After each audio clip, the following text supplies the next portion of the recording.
Do you have some new idea for a technology you'd like to use on a project while developing software? Or maybe you're responsible for a product and you've got a big idea about how you'd like to change it. Maybe you're on an ops team and you've got an idea for how you'd like to move more resources to the cloud or do things like DevOps and continuous delivery. Well, before you can do any of those things, you have to win trust from people to support you so you can use those skills. Stay tuned because today we're going to talk about how to get support from others and win trust so you can actually make changes and try out your new big ideas on software development projects.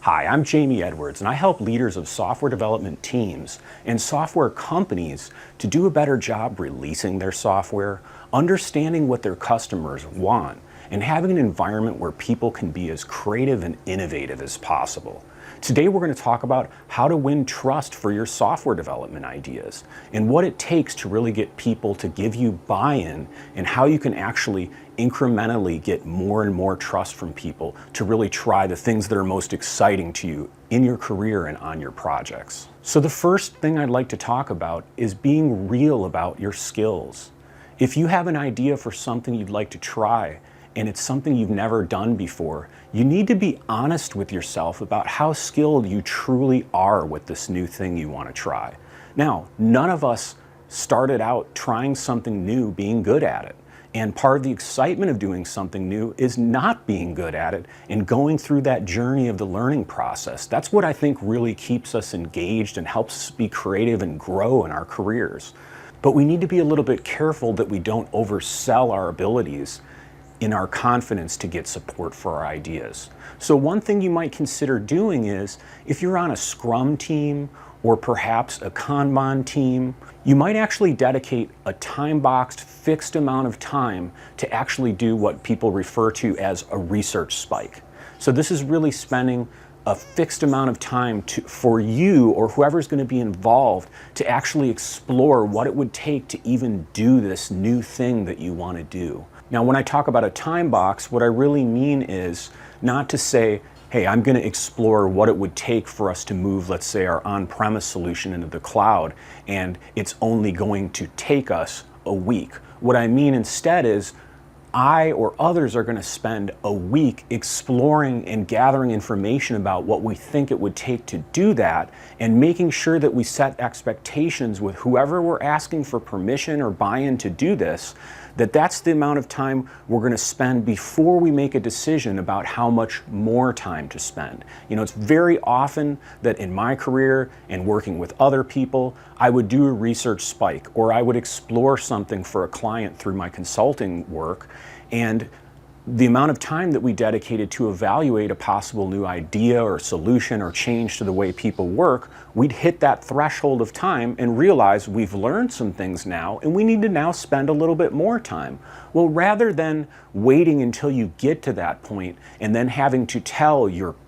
boss or your customer or your client, hey, we need you to spend more money, it's very important that you actually set the expectation up front anytime you're going to do exploratory or research types of tasks, that we're going to choose an amount of time that we're going to spend on it, but then we're going to have a checkpoint and decide, are we going to continue to explore it, and we're going to look at what we've learned and then make a decision from then on. The second thing that we can talk about with respect to winning trust for new ideas and new things that you want to do is clearly establishing what's your role on the project. And when I talk about role, what I really mean here is not your job title or your skills that you use. This isn't like you're a software developer or a product manager or a QA tester or a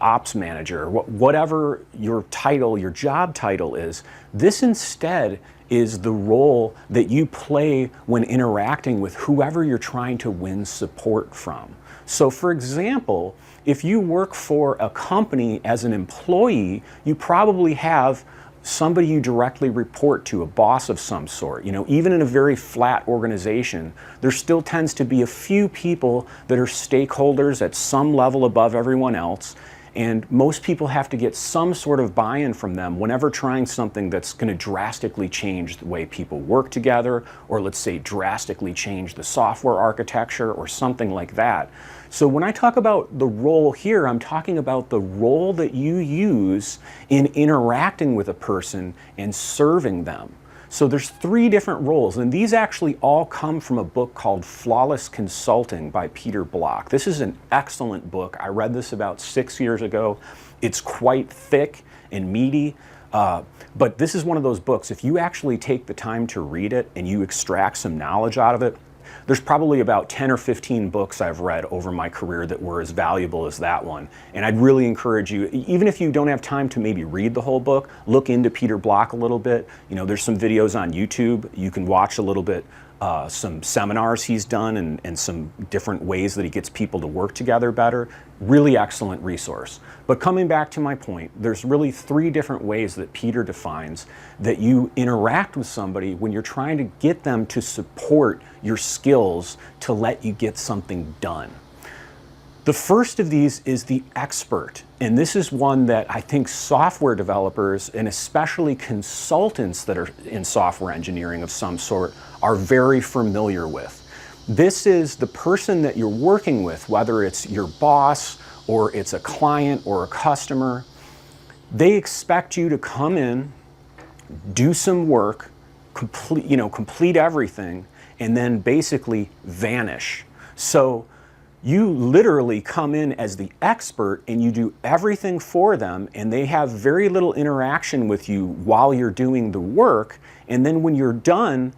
there's not really necessarily going to be an ongoing use of your skills from that point forward. You've basically completed some task. Now, this can be really great for the person who's the expert in that they're not, quote unquote, bothered by, a client or a customer or someone else in the middle of working. The big downside of it, though, is you as the expert are not able to actually benefit from feedback and collaboration by the person that you're serving in the middle of that work, because you're kind of, heads down working on a task with the explicit purpose of completing it yourself and then handing it over to someone else. The second role that you can play when interacting with someone and trying to get them to give you permission or win trust with them to use your skills is the pair of hands. And you'll be very familiar with this role of working with someone if you've ever had a low-paying job, or you work at a company that's very command and control structure, or there's a lot of micromanagement going on. The pair of hands is really where whoever your boss or customer or client is, they want to almost hold your hands and show you, okay, you need to do this, then you need to do this, then you need to do this. And they're directing your every action. And so you're performing the work, but everything you do is being directed very strongly and very strictly and tightly by the person you're interacting with. Now, that's kind of the flip side of the expert, in that the person who is asking for the worker or you or whoever wants to get your skills used to do the work, they have more control in that they're able to tell you essentially, do this, then do this, then do this, here's how you're going to do it. However, they miss out from the benefit of being able to allow the expert or the person that they're actually asking to do the work to provide their feedback and their insight and help them actually come up with the best solution from a maybe technology and skill standpoint. So this is still very suboptimal for getting your skills used and winning trust with people. The third role in which you can work with somebody to try to win trust and get your skills used is the collaborator. And this really is what you'll be very familiar with if you've ever done, let's say, pair programming, where there's 2 software developers that sit next to each other, or perhaps over Slack or some kind of screen sharing software. They both work together simultaneously on a task. And one person does a little bit of work and the other person reflects on it, maybe provides some feedback, and maybe then they do a little work and then the other person does a little work.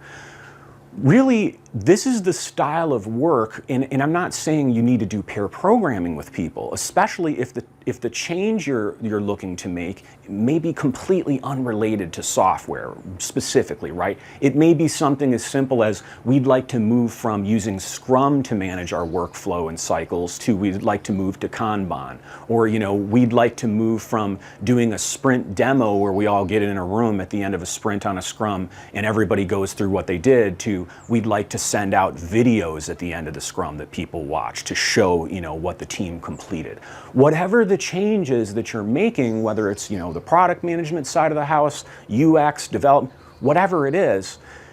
you really want to try to get into the collaborative style with the people you're working with, because what that's going to allow you to do is truly both parties that are working together can bring their ideas together, and they can shorten that feedback cycle between what the expectations of one person are and what the expectations of another person are. If you think of part of the reason that waterfall development is something that most people realize now is very suboptimal for software development projects, the major reason is if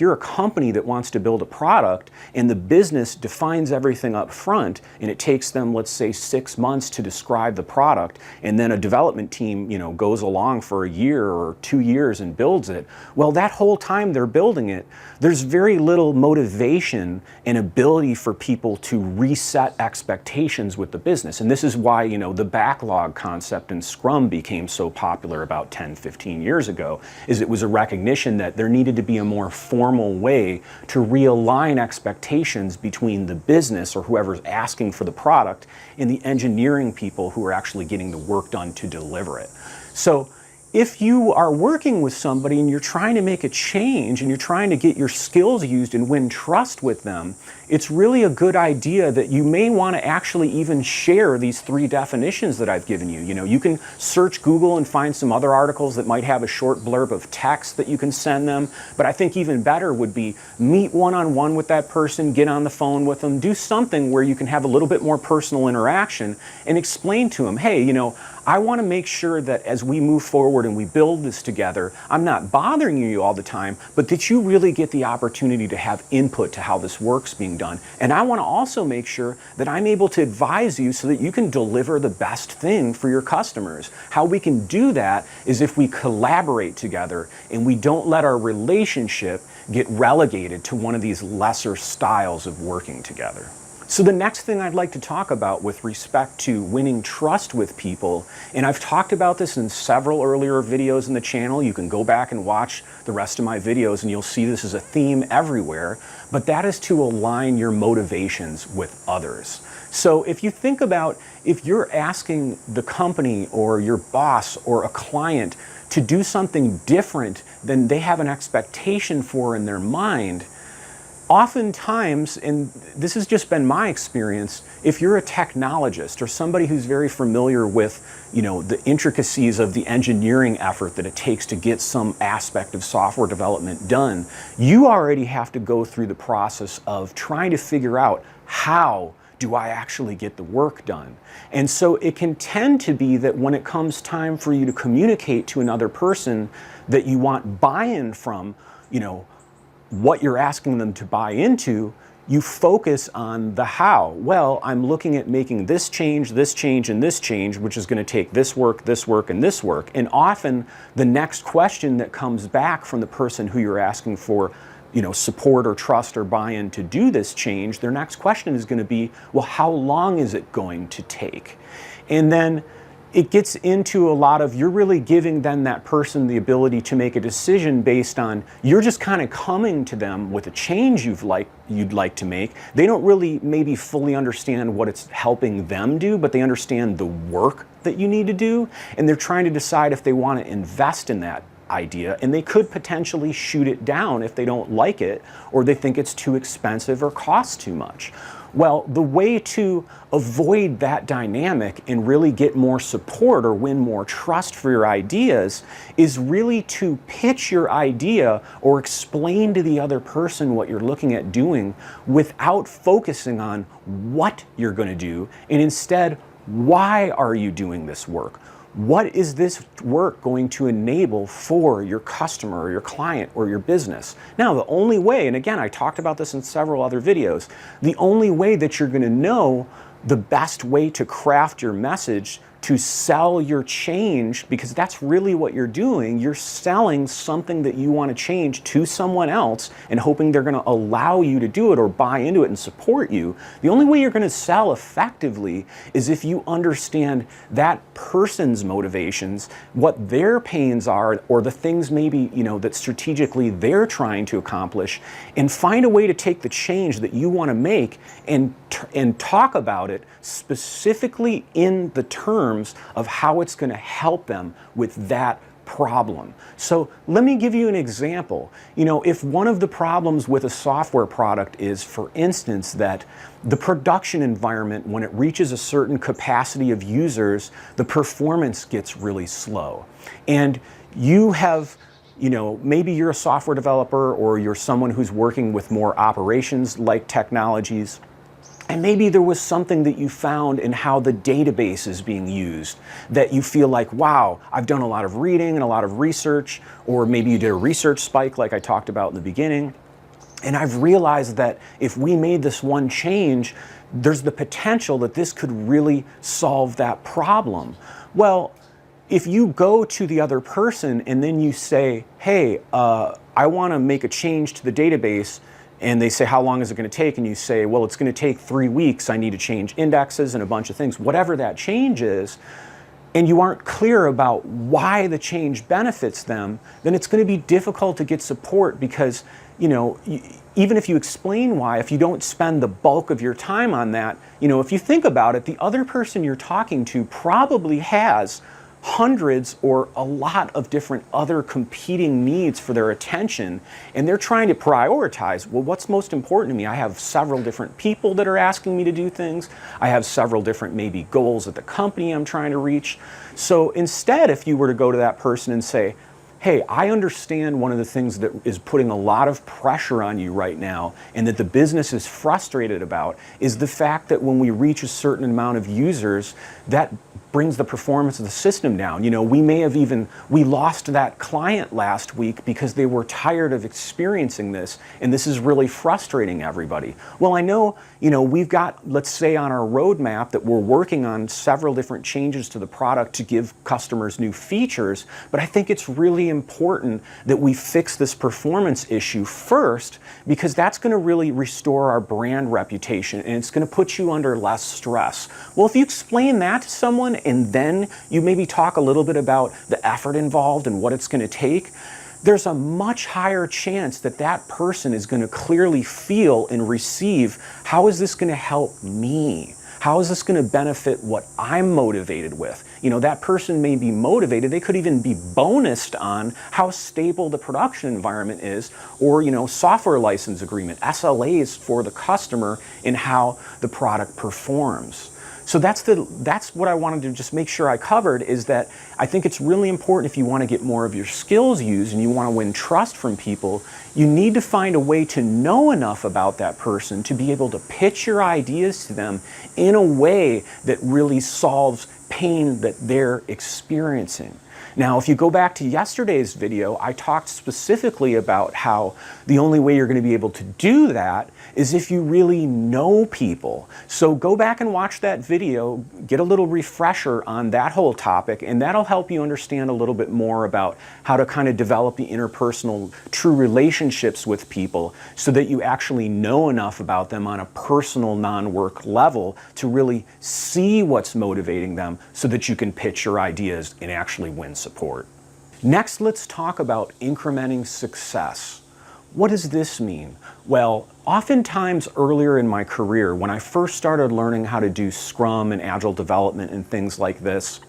when I would go onto a project team, often I was working with a couple people I'd worked with before, but there were a lot of new stakeholders and a lot of people that I hadn't worked with that were critical to getting buy-in from, and I was asking them to try to do something they'd never done before and they were very uncomfortable with. And I spent a lot of my time, going back to my last few points, talking about what was going to get done and not enough about how. Or why rather. But even when I would explain why we were making a change, oftentimes I would be explaining a big change. So if you think about a company that's used to developing software and following a more upfront or waterfall type of approach, and you want to move them to a Scrum type of approach, that's a big change for most people. Because if you think about it, even if just the developers understand what it takes to do Scrum versus waterfall, does the rest of the business understand how their mindset needs to change? Do customers of that company understand how delivering software is going to change and how their expectations are going to change? Are all the systems that the company uses to manage, for example, ideas and support and things like that, are those all set up to even do that? Probably not. So if you go in and you try to pitch Scrum or a big change to the way work's being done, and you don't actually find a way to do that incrementally, you can have a really hard time getting support.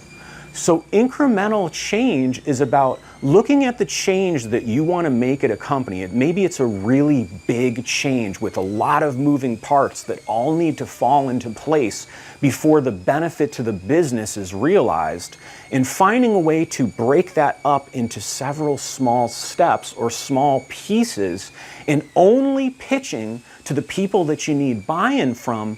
a slice at a time. So for example, if you wanted to start doing Scrum and you were doing waterfall before, one of the first things that you might actually start to ask the other people to do is, before we even change the whole way that we work, the first thing we'd like to do is just commit as a business that every day we're going to have daily stand-ups, and we're going to follow the 3 typical questions that people answer and go around the room and have a very super short, focused sync-up meeting that is not a status meeting for the business. It's a meeting to allow development and operations and everybody who's involved in developing that and delivering that product to get together and communicate better. That may be the only change that you pitch to your team or your stakeholders, and you actually work towards implementing it first.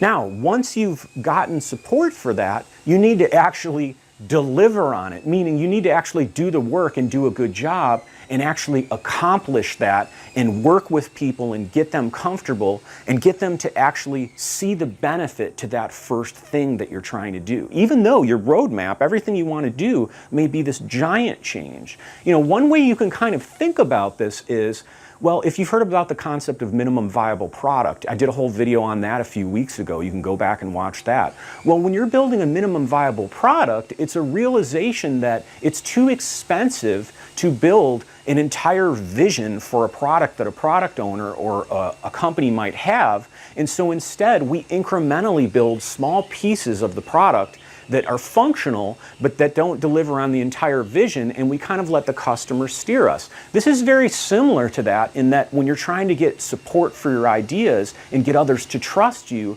you can't just get support and trust for a huge change, especially if your reputation doesn't allow for that yet. So you really, as an individual, when you're trying to win support and get trust, you want to think of, how can I actually break up? It's almost like coming up with a minimum viable change or minimum viable permission. I don't want to try to come up with a term to coin here. This is a very common concept. Again, you've probably heard this, but I'm surprised by how often I go into other companies, especially as a consultant, and I meet maybe a CTO or a VP of development or somebody who's a head engineer way up the chain, and they haven't learned how to do this. And so they often pitch a giant change to the architecture or the way that the company works, and they're really frustrated that they're not getting support. And they're very stubborn, and they kind of, yell at people and bark at people about how stupid they are, that they don't see the big picture, and they kind of try to push people around and, sandwich them into a corner or make them look bad to win support for their ideas. That is so unnecessary. All it really takes is looking at the change that you want to make and thinking about that as your vision for the change and how you need to come up with ways of incrementally winning support. Now, one thing you'll find is that Your reputation is going to benefit if you go about it that way, meaning, let's say you are a consultant or you're new on a company and you're trying to get support from a large group of people or maybe even a small group of people that don't trust you yet. If you make that small change, you win support for it, and then you're successful with it, and then now you pitch another small change, the trust that that person gives you is going to be higher with the second change because they've seen you deliver on the first one. And again, once you deliver that second change, they're going to trust you even more. So one of the big benefits to this approach is, as you continue to be successful with the changes you're making and winning trust, you're going to be able to pitch larger sums of work or larger changes to the way people are working or the technology or whatever it is that you want to change on your software project at one time or in one go, because you're going to essentially have built up the reputation and the trust that people can let you do that because they've seen how successful you were before. And really, once you start to get into that position, that's when you can truly start to transform teams and companies, because you've really earned the trust and support that you need through incrementally winning support through those little tasks that you've been able to accomplish to build up, basically almost like a backlog of things you've done successfully in other people's minds. So the last thing I want to talk about that I think we, myself included, don't always consider when it comes to winning support and trust for your ideas is, how do you prevent yourself from becoming the expert on the change that you've asked them to make? This has happened to me many times in my career, and it's something that when I got into consulting, I really learned over maybe the first 5 years how important this is on a software project, and how people who tend to be employees of a software development company sometimes don't think strongly enough about this, and it prevents them from growing and moving forward in their career and kind of having flexibility to always be creative and trying new ideas. So what this really is about is, if you're asking a company, for example, to start doing continuous delivery, that's a big change, and you'd probably want to follow the recommendations I've given you earlier in this video, winning support from people through understanding their motivations, figuring out what your role is, incremental wins, everything else I talked about. But as you go through that process and you introduce the company or your team to what it takes to do, let's say, continuous delivery, and this is just an example, again, this could be any change you want to make on a software project. It doesn't matter what discipline it's related to. It could even just be a change on the business to how ideas are managed or how you're going to measure success, anything.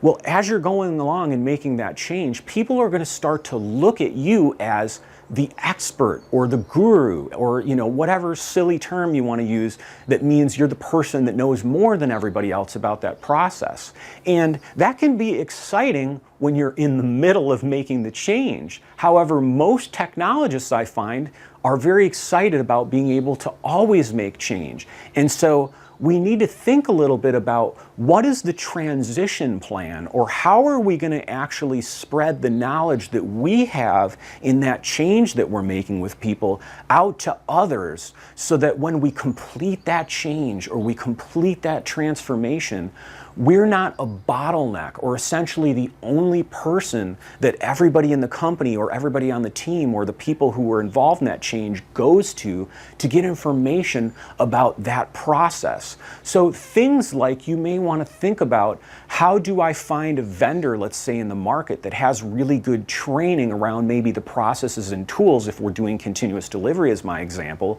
that are involved in how we implemented continuous delivery, so I don't have to actually train people myself, and I don't have to actually be responsible for constantly coming up with ways to bring people up to speed. Maybe there's a company out there who's already really good at that, and I could do some research to find a partner that would really free me up so I can continue to innovate around how people work and around the technology at the company. Another thing that's really important, I think, is, and this is directly related to that, is as you're making that change, making sure that you are doing a good job of helping people understand the steps and understand why people are doing things through explicit documentation, through,